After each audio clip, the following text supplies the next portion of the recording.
जय हिंद दोस्त कलिंग एक्सप्रेस रे आपण मानक स्वागत। आज आम जाना देश विदेश मुख्य और बड़ खबर। आज प्रथम न्यूज है विलंब जो भुवनेश्वर मेट्रो रेल प्रकल्प चुक्तिनामा बातिल। ओडिशा सरकार नूतन ब्लूप्रिंट योजना करुछंती। दीर्घ दिन धरी कार्यान्वयन विलंब होइथिबार दर्शाई दिल्ली मेट्रो रेल कॉर्पोरेशन आनुष्ठानिक भाव में भुवनेश्वर मेट्रो प्रकल्प निर्माण चुक्तिनामा को बातिल करिछि। परवर्ती न्यूज है आम शहर को निरंतर भाव में परिच्छन्न रखुवा स्थिर परिवेश एवं उत्तम जीवनशैली प्रदान दिगरे परिमल कर्मचारी भूमिका महत्वपूर्ण। राज्य में प्रमुख परिमल कर्मचारी सेप्टिक टैंक सफाई कर्मचारी 10 लाख टंका, जीवन बीमा कर्मक्षेत्र में जीवन हानि 30 लाख टंका सहायता राशि प्रदान व्यवस्था करिसेंती। सेमानंकर सामाजिक सुरक्षा और सेमानंकर प्रति राज्य सरकार प्रतिबद्धता रहियो बोली मोहन चरण माझी सरकार कहिसेंती। परवर्ती न्यूज है पुरी मंदिर में सुरक्षा उल्लंघन रिपोर्ट पर तदंत एसजेटीए कमिटी गठन कला। पुरी पवित्र जगन्नाथ मंदिर में सुरक्षा व्यवस्थार गभीर उल्लंघन होगा पर मंदिर प्रशासन एक उच्चस्तरीय तदंत टीम गठन करिछि, जहाँ द्वारा 4 जन युवक मंदिर बाहर सीमार कांथ मेघनाद पाचेरी चढ़ी मंदिर परिसर में किपरि प्रवेश कले ताहा तदंत कराजियो बोली कहिसंती। परवर्ती न्यूज है भुवनेश्वर में बार्ड फ्लू भय कुकुड़ा बिक्री ह्रास, माछ चाहिदा वृद्धि पाई।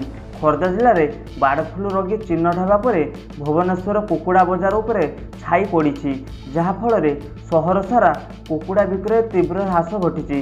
ग्राहकों मध्य भयर कारण होउछि पारंपरिक भाव में व्यस्तबहुल मांस बजार एवं नॉन भेज जोन गुड़िक कुकुड़ा दुकान गुड़िक शून्य हो पड़ी बोली जना पड़ी। परवर्ती न्यूज है माझी सफाई कर्मचारी कल्याणकारी योजना घोषणा करिसेंती।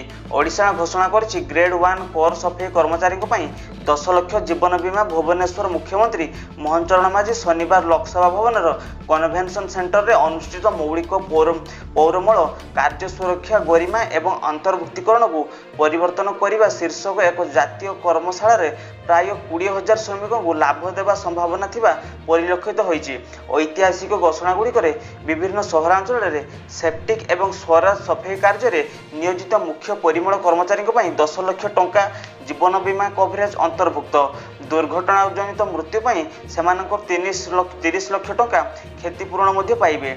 पैकेज रे प्रधानमंत्री आवास योजना सहरांचल अधीन रे पाइबे और मोबाइल फोन एवं बासगृह व्यवस्था रही कहले मोहन माझी सरकार। परवर्ती न्यूज है पूर्वतट रेलवे रेंगाली प्रकल्प को अवैध मंजूरी घोषणा करिछि।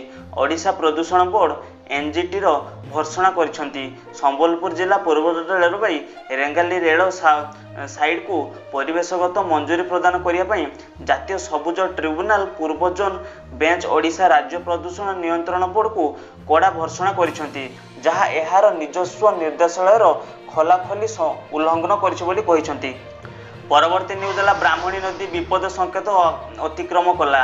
राउरकेला 300 लोकों को स्थानांतरित कराई। राउरकेला ब्राह्मणी नदी उपस्थलित विपद संकेत उपरे प्रवाहित होउछि। शनिवार संध्या सुधा बालुघाट अंचल प्रायतः 300 बासिंदा को सुरक्षित स्थान को स्थानांतरित कराई। प्रशासन परिस्थिति उपरे नजर रखिछंती। सांख नदी राउरकेला इस्पात कारखाना मंदिरा डैम रु निरंतर पानी छाड़िबा एवं कोयल नदी रु जल प्रवाह ब्राह्मणी नदी बन्या दायी बोली कहिसेंती।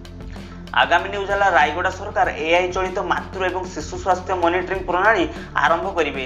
कोरापुट आदिवासी ओडिशा प्रथम प्रकार पदक्षेप भाव में राज्य सरकार रायगड़ा जिले कृत्रिम बुद्धिमत्ता चलित मातृ एवं शिशु स्वास्थ्य मॉनिटरिंग प्रणाली प्रचार करने एही पायलट प्रकल्प राज्यर सबुठार दुर्बल अंचल में मातृ मृत्यु हार एवं शिशु मृत्यु हार ह्रास करने लक्ष्य रखिछंती बोली कहिसेंती।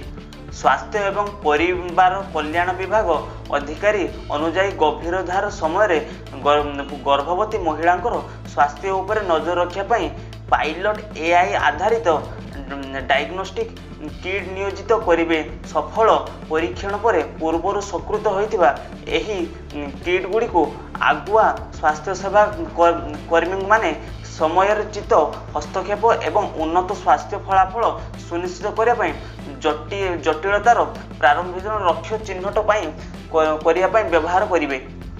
परवर्ती न्यूज है बलात्कार और पक्सो मामलें भुवनेश्वर कॉर्पोरेटर अमरेश जेना गिरफ। भुवनेश्वर म्युनिसिपल कॉर्पोरेटर अमरेश जेना को नीलगिरी एक हत्याकांड पर एक बलात्कार मामलें गिरफ कर जो से अनेक दिन धरी लुचि रही।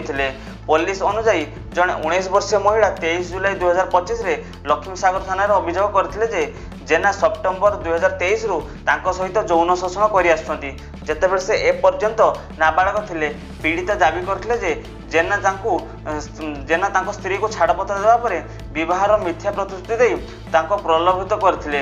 फेब्रुआरी 2024 रे से 2 मास रे गर्भवती हेबा परे तांको गर्भपात करिया को बाध्य करथिले बोली अभियोग होईछि। अभियोग आहुरी कहिसेंति जे जेना तांको आईनगत कार्यानुष्ठान ग्रहण कले क्षति पहुंचाए बोली धमक मध्य देइछन्ति। परवर्ती न्यूज है विवाह बाहाना प्रथम दुष्कर्म तापर धर्म परिवर्तन पर चाप अभियुक्त फेरार। उत्तर प्रदेश नोएडा रे जड़े 30 वर्षीय महिला को जड़े पुरुष बारंबार दुष्कर्म कराया एवं विवाह जोर जबरदस्ती धर्म परिवर्तन करने को चाप पकड़ अभियोग आसी। महिला अभियोग अनुजाई आसिफ तांकु बारंबार दुष्कर्म करछन्ति एवं विवाह तांकु धर्म परिवर्तन करने को चाप पकाई। अभियोग पर सेक्टर 113 पुलिस एक मामला रुजु करिछि एवं वर्तमान फेरार थिबा आसिफ को खोजा आरंभ करिछि। महिला को 2019 मसीह फरीदाबाद रे जड़े युवक सहित बह होता किंतु एबे सेमाने अलग रोचंती। जदिओ उभयंकर विवाह विच्छेद होई नाही महिला तांको स्वामी मद्यपान अभ्यास जोगु अतिष्ठ होई जाइतिले। वर्तमान से नोएडा रे तांको झील सहित अलग रोचंती। महिला जनक सेक्टर 121 रो आसिफ को एक सेलून रे काम करथिबा समय क्रमे उभयों मध्य संपर्क गढ़ी उठिला एवं सेमाने एकाठी रहिबा आरंभ करथिले। एहा मध्यरे विवाह प्रतिश्रुति दे आसिफ बारंबार उक्त महिला को दुष्कर्म करथिले किंतु महिला जनक जेतेबेले तांको विवाह पई कहिले आसिफ तांको धर्म परिवर्तन पई कहिथिले एवं धर्म परिवर्तन न कले विवाह करिया नै बोले मना करथिले। एपरि आसिफ तांको जबरदस्ती कलम पढ़ेथिले मध्य एवं मारपिटा मध्य करिसेंती बोली सूत्ररु